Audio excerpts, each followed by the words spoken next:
What is up, everybody? This is Kevin with the Alien Rides Race Team. Once again, back at it again with another YouTube video. This time we're going to be reviewing the Extreme Bull Commander GT Pro and GT Pro Plus.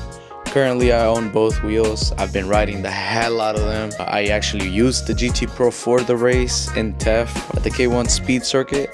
So I used the GT Pro for that race. I ended up taking second place with Zach Darnell coming out in first. The GT Pro. Difference between the GT Pro and the GT Pro Plus is one, the weight. Of course, the GT Pro weighs about 103 pounds.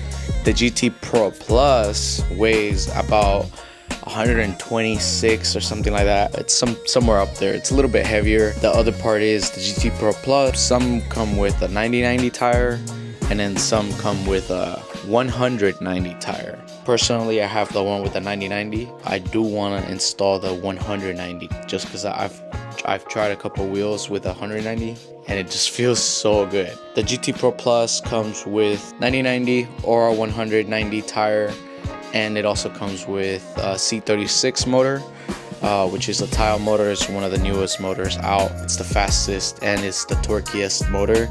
And from experience between testing back and forth with the two wheels, it actually does feel a lot better than the C40. The GT Pro comes with a C40 motor. GT Pro Plus comes with a C36 tile motor. It also comes with 4,400 watt-hour battery, which gives you crazy amount of range. If you're familiar with the Bay Area, I've ridden from San Jose to San Francisco. I left San Jose with 70%. I got to San Francisco with about 15 to 20%, which is roughly around 40 miles, 35 to 40 miles. Sustaining speeds at like 45 miles an hour and up. The regular GT Pro comes with a C40 motor. It comes with an 80/90 tire. I have not ridden one with a 90/90 tire, but it comes with an 80/90 tire. It has 3,000 watt hours, so it has a smaller battery, which is the reason why I prefer it for the race. It has the power, it has the speed, and it has enough battery to last 6 laps around the TEF 1 race at the K1 speed track. The GT Pro beeps. The first beep I hit on the GT Pro is like at I'm gonna say 54 miles an hour, like GPS tracked and everything. On the display it shows 64. The GT Pro, the first beep comes in at 57 miles an hour. So it's about 3 mile an hour difference. It's not like super crazy, but at those speeds it's pretty fucking crazy.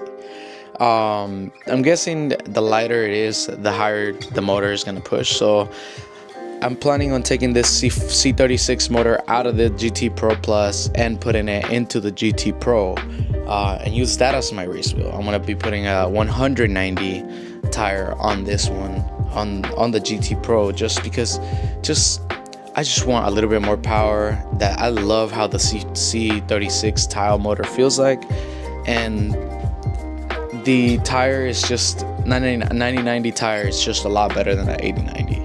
80/90 just rides like a square. Battery box is hit off-road. I wouldn't take it off-roading. I wouldn't do jumps with it. Suspension is amazing. It has about 80 millimeters travel. I wouldn't take it off-roading. I did take it once and I scratched the battery box on the corner.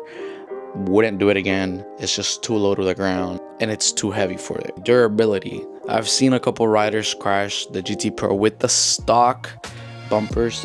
You guys can search it up and find out what the GT Pro looks like stock. This one obviously is upgraded with the Vertex kit. If you guys don't know who Vertex is, he's new at making these bumpers and stuff, but he's been killing it with some killer bumpers for these electric unicycles. You guys can check it out, vertexpads.com. My GT Pro has a Clark pad kit.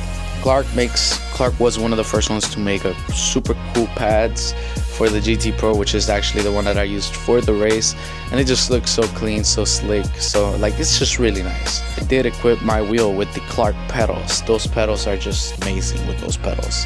They're the concave race pedals. If you guys want to check them out, you guys can go ahead and hit up Clark or go check out his website.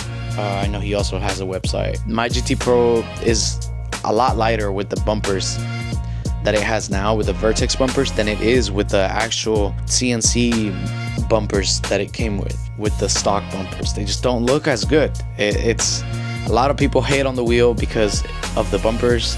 It's not an attractive wheel. It's fat, it's big, it's a square, but its performance is just up there. You can't compare the GT Pro performance to any other wheel. Maybe I'm just being biased, but I just don't think you could compare it. I'm just not a fuck around and find out speed demon. At the test track, I did hit 62.9. That's plenty of speed. It feels like you could do a bit more. If I have another rider next to me, if we're racing and I have a rider next to me, I'm pushing that thing until it cuts out. If the rider next to me isn't willing to do that, then there's no need for me to push it more. So that's just where I stand. If I see a rider next to me, then okay, I'll push it. One of us is gonna cut out, and I hope it ain't me. But if they're willing to do it, then be right there next to them until one of us either gives up on trying to pass somebody, or one of us cuts out. If you did want to grab one of these wheels, please check out the Alien Rides website. At checkout, make sure to use discount code Limitlezzkev for our 1% off on your purchase. Anything that you buy from Alien Rides, use the code.